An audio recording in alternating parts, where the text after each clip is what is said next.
Tamil Nadu assembly ఎన్నికల ఫలితాల్లో దళపతి విజయ్ స్థాపించిన తమిళ వెట్రికళగం పార్టీ సరికొత్త చరిత్ర సృష్టిస్తోంది. తొలి అడుగులోనే 100కు పైగా స్థానాల్లో ఆధిక్యం సాధిస్తూ ద్రవిడ రాజకీయాలను గడగడలాడిస్తోంది. అయితే గెలుపు జోష్లో టాలీవుడ్ నిర్మాత బండ్ల గణేష్ చేసిన ఒక ట్వీట్ ఇప్పుడు రెండు రాష్ట్రాల్లో హాట్ టాపిక్ గా మారింది. నటి త్రిషను ట్యాగ్ చేస్తూ ఆ తిరుమల వెంకటేశ్వరుడి ఆశీస్సులతో మీ కల నిజం కాబోతుంది, కంగ్రాచులేషన్స్ త్రిష అంటూ బండ్ల గణేష్ చేసిన ట్వీట్ సోషల్ మీడియాలో ప్రకంపనలు సృష్టిస్తోంది.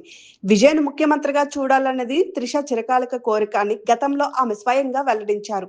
ఇప్పుడు టీవీకే పార్టీ ఘన విజయం దిశగా సాగుతుండడంతో త్రిష కోరిక నెరవేరిపోతుందని బండ్ల గణేష్ పరోక్షంగా పేర్కొన్నారు.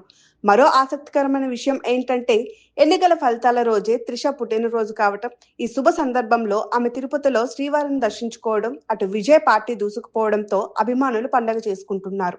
త్రిష ప్రార్థనలు ఫలించాయి. విజయ్ విజయంలో త్రిష పాత్ర కీలకం కాబోతుంది అంటూ నెటిజన్లు కామెంట్ల వర్షం కురిపిస్తున్నారు. కౌంటింగ్ నేపథ్యంలో దాదాపు 15 నెలల క్రితం తనకు ముఖ్యమంత్రి కావాలని ఆశ ఉందంటూ త్రిష చెప్పిన పాత వీడియో ఇప్పుడు మళ్లీ తెరపైకి వచ్చింది. విజయ్ నేతృత్వంలో ప్రభుత్వం ఏర్పడితే త్రిషకు పార్టీలో గాని లేదా ప్రభుత్వంలో కానీ కీలక బాధ్యతలు దక్కుతాయన్న ప్రచారం జోరందుకుంది.